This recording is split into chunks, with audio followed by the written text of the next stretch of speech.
ஒரு பணக்கார தந்தையின் கர்வமுள்ள மகள் தன் பிறந்தநாள் விழாவிற்கு ஏழை டிரைவரை அழைத்தாள். பணக்காரர்களுக்கு முன்னால் அவனது வறுமையையும் கிழிந்த உடைகளையும் காட்டி கேலி செய்வதே அவளது திட்டம். ஆனால் அதே டிரைவர் ஒரு விலை உயர்ந்த சூட் அணிந்து தனது சொகுசு காரில் இருந்து கீழே இறங்கிய போது பார்ட்டியில் இருந்த ஒவ்வொருவரும் அதிர்ச்சியில் உறைந்து போயினர். யாரை ஒரு காலத்தில் சாக்கடை புழு என்றும் நம்பிக்கையான நாய் என்றும் கூறி அவமானப்படுத்தினார்களோ அதே டிரைவர் தான் இன்று அந்த பணக்கார பெண்ணை எல்லோர் முன்னிலையிலும் அவளை அதிகாலை சூரியன் இன்னும் முழுமையாக உதிக்கவில்லை. அதற்குள்ளேயே டெல்லி நகரம் தன் வேகத்தை பிடித்துவிட்டது. லோக்கல் ரயில்களின் சத்தமும் சாலைகளின் ஹாரன் சத்தமும் ஒரு விசித்திரமான இசையை உருவாக்கி கொண்டிருந்தன.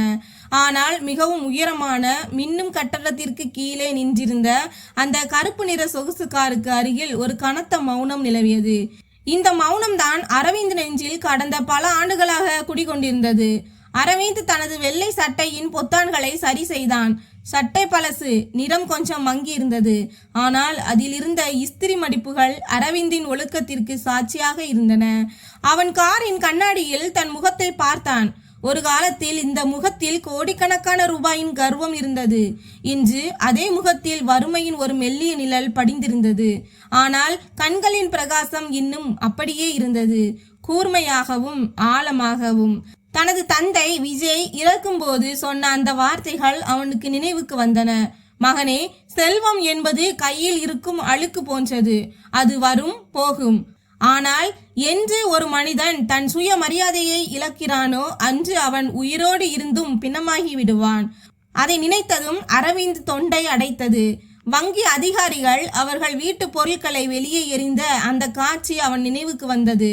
தந்தைக்கு ஏற்பட்ட மாரடைப்பு, தாயின் அழுகை என ஒரே இரவில் எல்லாம் சாம்பலாகி போனது. நேற்று வரை ஒரு பணக்காரன் குடும்பத்துல வாரிசாக இருந்தவன் இன்று அதே நகரத்தின் சாலைகளில் ஒரு சாதாரண டிரைவர் சீருடை அணிந்து நின்று கொண்டிருந்தான்.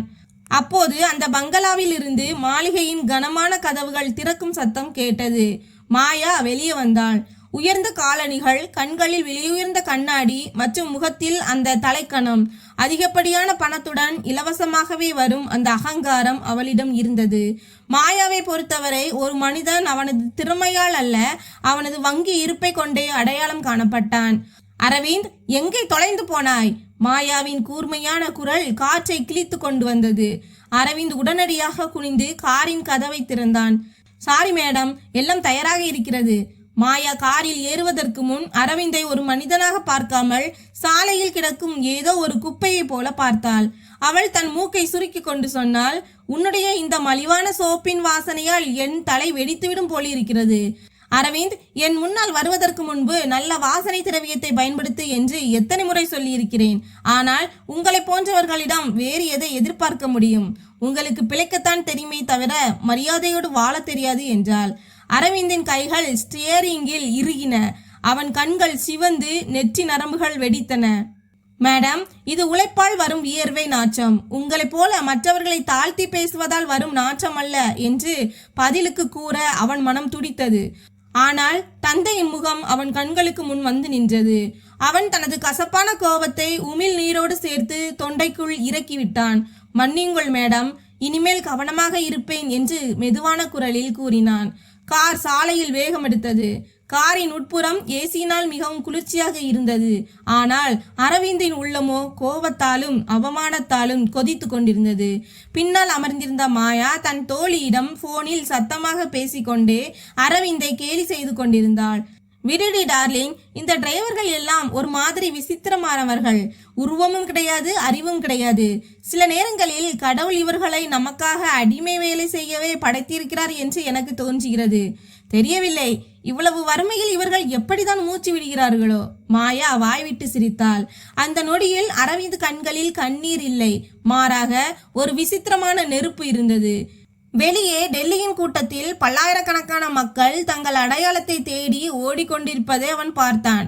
அவன் காரின் கண்ணாடி வழியாக மாயாவின் கண்களை நேருக்கு நேர் பார்த்தான். மாயா ஒரு சாதாரண வேலைக்காரனை பார்ப்பதாக நினைத்தாள்.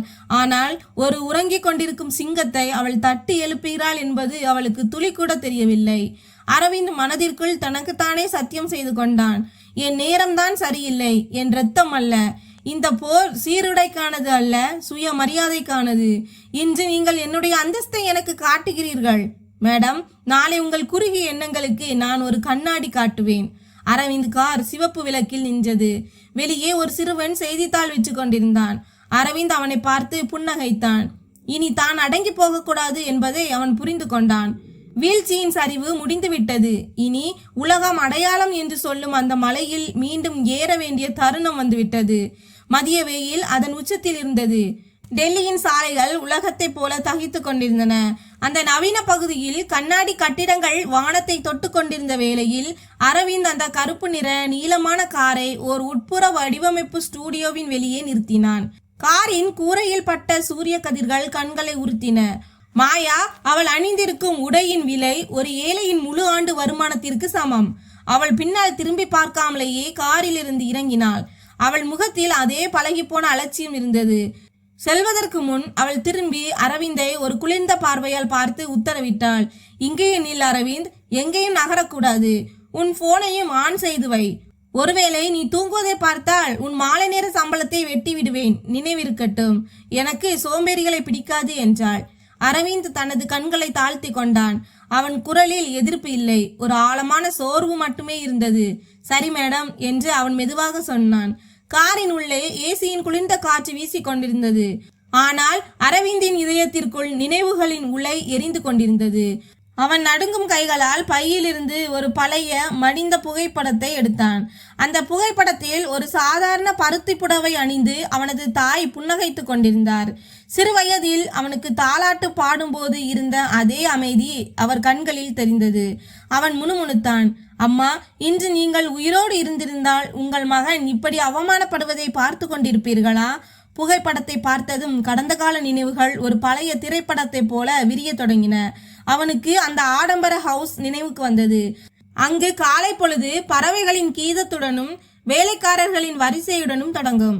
அரவிந்தின் தந்தை விஜயின் ஒரு குரலுக்கு நகரத்தின் பெரிய தொழிலதிபர்கள் கைகட்டி நின்ற காலம் அது.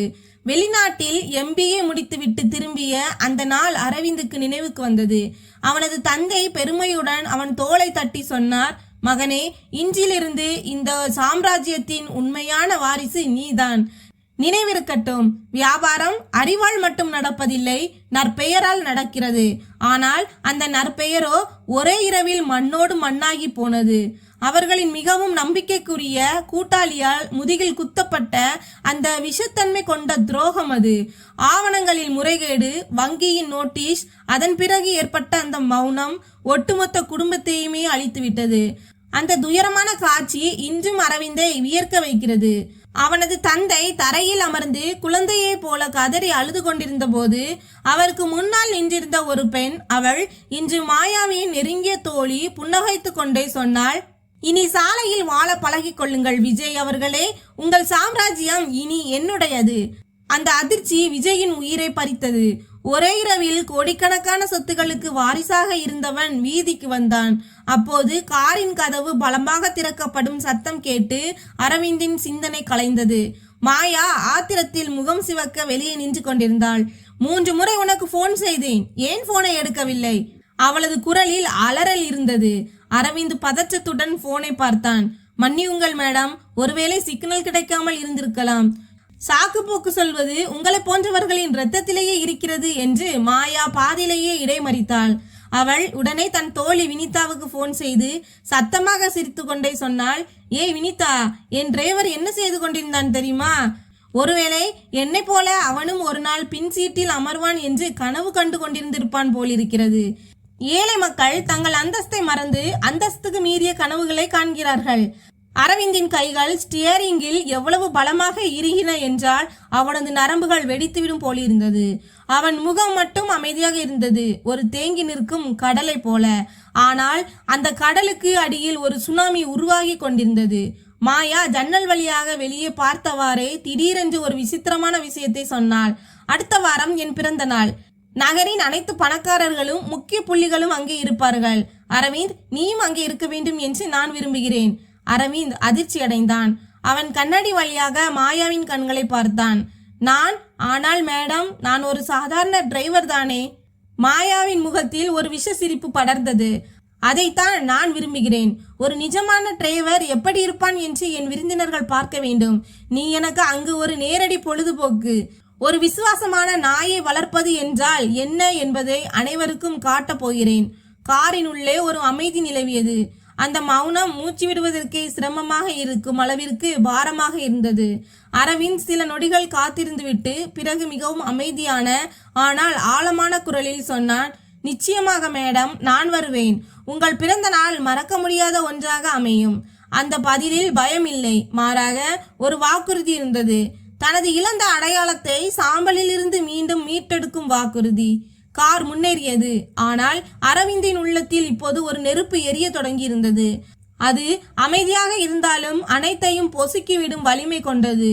டெல்லியின் அந்த அதிகாலை காற்று சற்று சில்லென்று இருந்தது. வரப்போகும் புயலின் அறிகுறியை அதுவும் உணர்ந்தது போல் இருந்தது. அரவிந்தின் அந்த சிறிய இருட்டறையில் ஒரு விசித்திரமான அமைதி நிலவியது.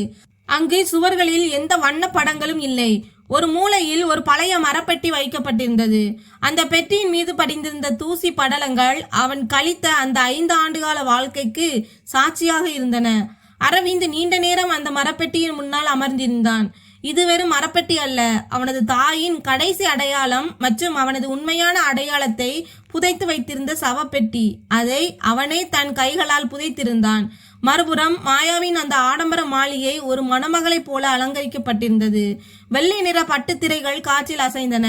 எங்கும் விலையுயர்ந்த மலர்களின் நறுமணம் வீசியது. மாயா கண்ணாடியின் முன்னால் நின்று கொண்டு தன் விலையுயர்ந்த டிசைனர் கவுனை சரி செய்து கொண்டிருந்தாள். அவள் முகத்தில் அதே பழைய அகங்காரம் இருந்தது. ஆனால் இன்று அவளது கண்களில் ஒரு விசித்திரமான பிரகாசம் மின்னியது. அரவிந்த், அவள் குரல் மாளிகை முழுவதும் எதிரொலித்தது. சொல்லுங்கள் மேடம். மாயா அவனை உச்சந்தலையிலிருந்து உள்ளங்கால் வரை பார்த்துவிட்டு அருவருப்போடு சொன்னாள், இன்று வரப்போகும் விருந்தினர்கள் மிகவும் விசேஷமானவர்கள் அரவிந்த். தங்கள் காலணிகளின் விலை கூட உன் வாழ்நாள் வருமானத்தை விட அதிகமாக இருக்கும் மனிதர்கள் அவர்கள்.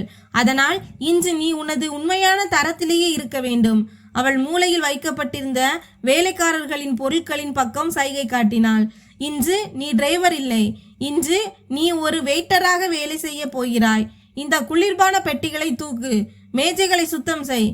அப்போது அவள் ஒரு பழைய நிறமங்கிய அங்கங்கே கிழிந்திருந்த ஒரு வெயிட்டர் கோட்டை அரவிந்த் நோக்கி எறிந்தாள். இதை போட்டுக்கொள். இன்று இரவு என் பணக்கார நண்பர்கள் நிஜமான ஏழ்மை எப்படி இருக்கும் என்று பார்க்க வேண்டும் என நான் விரும்புகிறேன். காலம் ஒரு மனிதனை எப்படி தெருவுக்கு கொண்டு வரும் என்பதற்கு இன்று நீ ஒரு உதாரணமாக இருப்பாய். அரவிந்தின் விரல்கள் அந்த சொரசொரப்பான துணியை தொட்டபோது நடுங்கின. அது பயத்தினால் அல்ல, அவன் நெஞ்சை சுட்டு கொண்டிருந்த அந்த கோபத்தின் வெப்பத்தினால். அவனுக்கு தாயின் குரல் நினைவுக்கு வந்தது. மகனே, கிழிந்த துணிகள் உன் வறுமையை காட்டலாம், ஆனால் உன் ஆன்மாவின் பிரகாசத்தை ஒருபோதும் குறைக்க முடியாது. அரவிந்த் அந்த கோட்டை எடுத்தான். மிகவும் அமைதியான குரலில் சொன்னான், சரி மேடம், இன்று இரவு நீங்கள் என்னிடம் எதை எதிர்பார்க்கிறீர்களோ அதையே நான் அணிவேன். மாயாவின் முகத்தில் ஒரு வெற்றி புன்னகை பூத்தாள். அரவிந்தின் எஞ்சியிருந்த கடைசி சுயமரியாதையையும் தான் நசுக்கிவிட்டதாக அவள் நினைத்தாள். மாலை மறைந்து இரவு தொடங்கியதும் மாளிகை விளக்குகளால் ஜொலித்தது. விருந்தினர்கள் குவிய தொடங்கினர். விலை உயர்ந்த வாசனைக்கும் உரத்த சிரிப்புகளுக்கும் இடையில் மாயா தன் தோழி வினிதாவுடன் நின்று கொண்டு தூரத்தில் வெயிட்டராக வேலை செய்து கொண்டிருந்த அரவிந்தை பார்த்து கொண்டிருந்தாள். பார் வினிதா, மாயா மெதுவாக கூறினாள். இன்னும் சிறிது நேரத்தில் மக்கள் இவனை பிச்சைக்காரன் என்று நினைத்து டிப்ஸ் கொடுக்க தொடங்குவார்கள். எவ்வளவு வேடிக்கையாக இருக்கும் பார். ஆனால் அதே நேரத்தில் மாளிகையின் பின்புறம் இருந்த ஒரு சிறிய அறையில் அரவிந்த் தனியாக நின்றிருந்தான். அவன் முழங்காலிட்டு அந்த பழைய மரப்பெட்டியை திறந்தான். உள்ளே பருத்தி துணியால் சுற்றப்பட்டு அடர் நீல நிற சூட்டு வைக்கப்பட்டிருந்தது. பல ஆண்டுகளுக்கு முன்பு லண்டனில் MBA பட்டம் பெறும்போது அரவிந்த் அணிந்திருந்த அதே சூட் அது. இதை பார்த்துதான் அவன் தந்தை விஜய் சொல்லியிருந்தார், மகனே, இந்த உடையில் நீ வெறும் மனிதனாக தெரியவில்லை, நம் சாம்ராஜ்யத்தின் வருகால வாரிசாக தெரிகிறாய். அரவிந்த் மெதுவாக அந்த அழுக்கான வேட்டர் கோட்டை கலற்றி எறிந்துவிட்டு அந்த நீல நிற சூட்டை அணிய தொடங்கினான். அந்த உடை அவன் உடலில் ஏற ஏற அவனது குனிந்த தோள்கள் நிமிர்ந்தன. அவன் தனது சட்டை கை பொத்தான்களை சரி செய்து கண்ணாடியில் பார்த்தான். இப்போது கண்ணாடியில் ஒரு ஏழை டிரைவர் தெரியவில்லை, அங்கே பணக்காரன் அரவிந்த் நின்றிருந்தான். காயப்பட்டிருந்தாலும் இன்றும் அவன் வீழ்த்த முடியாதவன். அவன் தனக்குள்ளேயே மெதுவான குரலில் சொல்லிக் கொண்டான், மேடம், வறுமையை காட்ட நீங்கள் என்னை அழைத்தீர்கள். இப்போது நான் உங்களுக்கு உங்கள் உண்மையான முகத்தை காட்டுகிறேன். என் வாழ்க்கையில் நானே போராடுவேன். அதே நொடியில் நுழைவு வாயிலுக்கு வெளியே ஒரு நீளமான கருப்பு நிற சொகுசு கார் வந்து நின்றது. இன்று இரவு என்ன ஆட்டம் நடக்கப் போகிறது என்பதை அறிந்த அரவிந்தின் தந்தையின் பழைய விசுவாசியான நண்பர் ஒருவர் அந்த காரை அனுப்பியிருந்தார். பார்ட்டி ஹாலில் இசையும் கொண்டாட்டமும் நடந்து கொண்டிருந்தது. திடீரென்று பிரதான கதவின் இரு பக்கங்களும் பலமாக திறந்தன.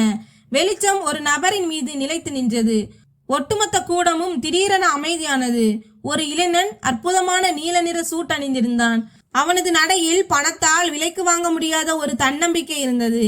அவன் ஹாலுக்குள் அடியெடுத்து வைத்தான். விருந்தினர்கள் தங்களுக்குள் கிசுகிசுக்க தொடங்கினார்கள். யார் இது? ஒருவேளை வெளிநாட்டு முதலீட்டாளரோ? அரவிந்தின் கண்கள் மாயாவை சந்தித்த அந்த நொடியில் அவள் கையில் இருந்த கண்ணாடி கிளாஸ் நழுவி தரையில் விழுந்தது. கண்ணாடி துண்டுகள் நாலாபுறமும் சிதறின. மாயாவின் அகங்காரம் உடைய போவதைப் போலவே. மாயாவின் முகம் வெளுத்து போனது. அவளுக்கு எதுவுமே புரியவில்லை. முன்னால் நிற்பது அதே டிரைவர் அரவிந்த் தானா அல்லது தனது கடந்த காலத்தின் ஒரு பயங்கரமான நிழலா என்று அவளுக்கு புரியவில்லை. அரவிந்த் எடுத்து வைக்கும் ஒவ்வொரு அடியிலும் மாயாவின் உலகம் சுருங்கி கொண்டே வந்தது.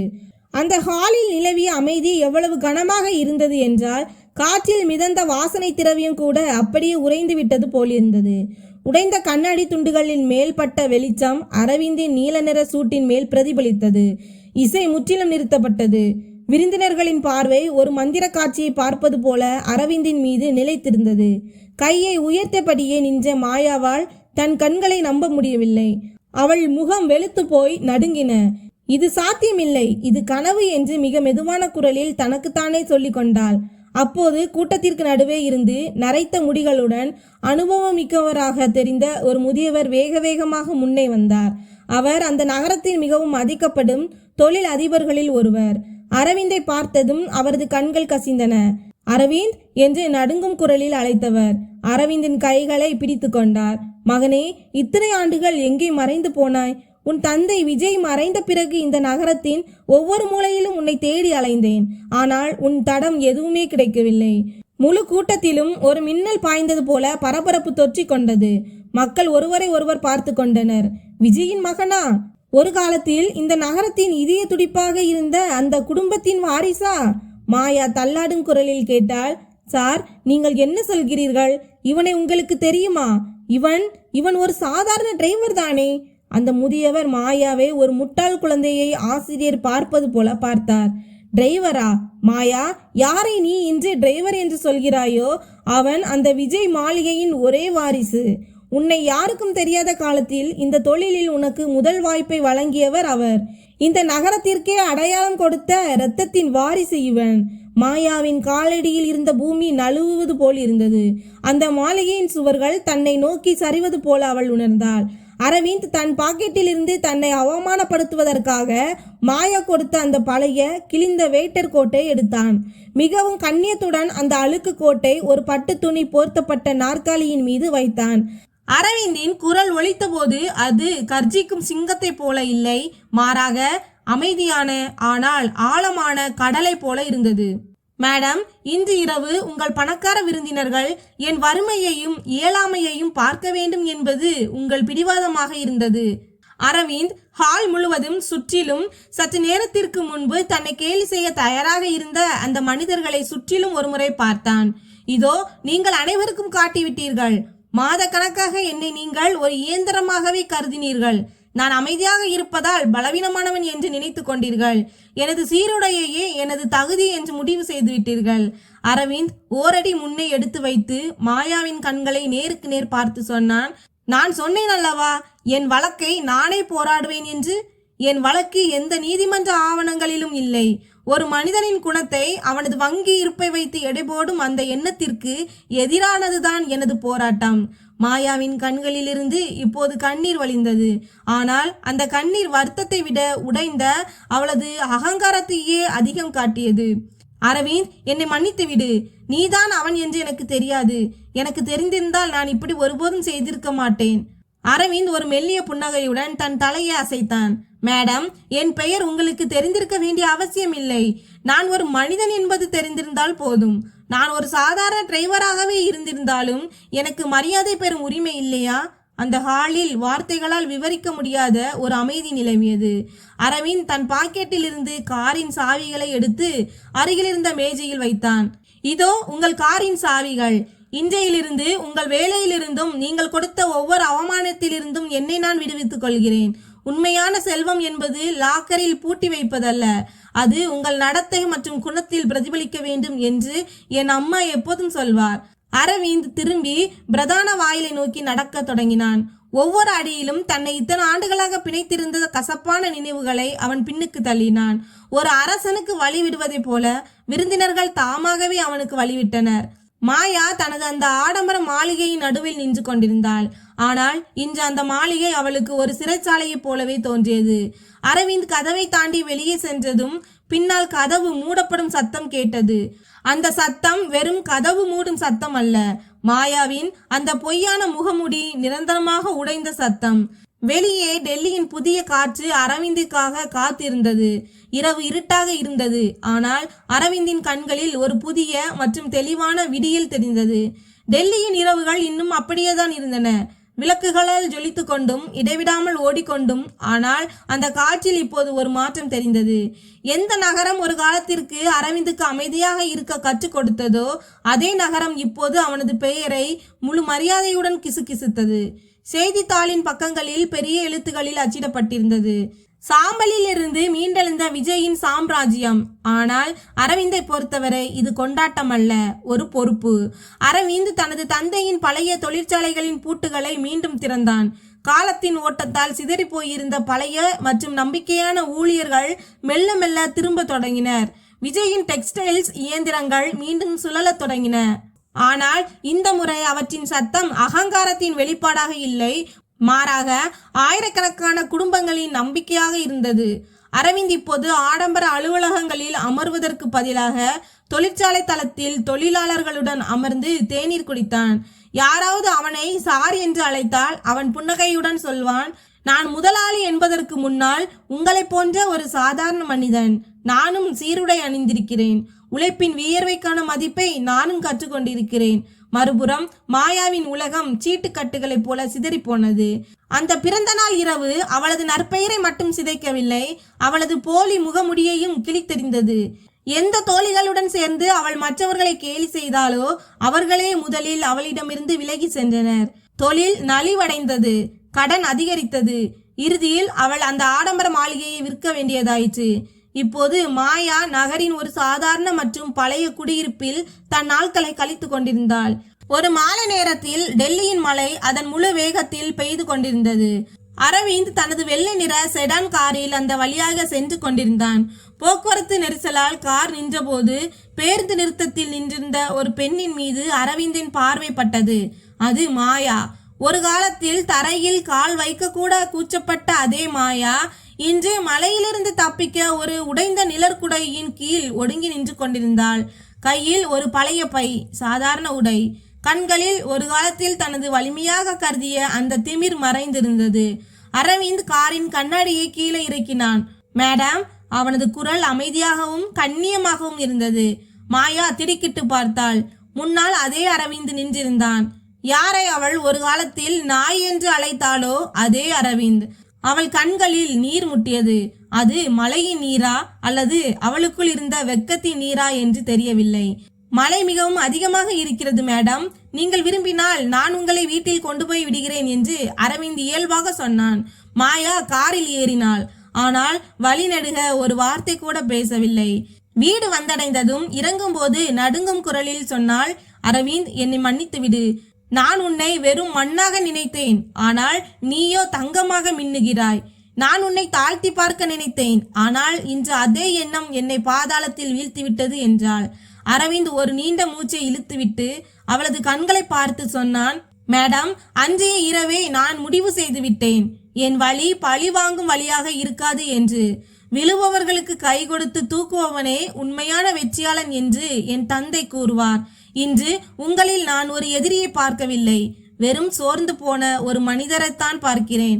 அன்று இரவு வீட்டிற்கு திரும்பிய அரவிந்த் தனது அலமாரியிலிருந்து அந்த பழைய மரப்பெட்டியை எடுத்தான். தனது இழந்த அடையாளத்தை மீட்டு கொடுத்த அந்த நீல நிற சூட்டை தொட்டு பார்த்தான்.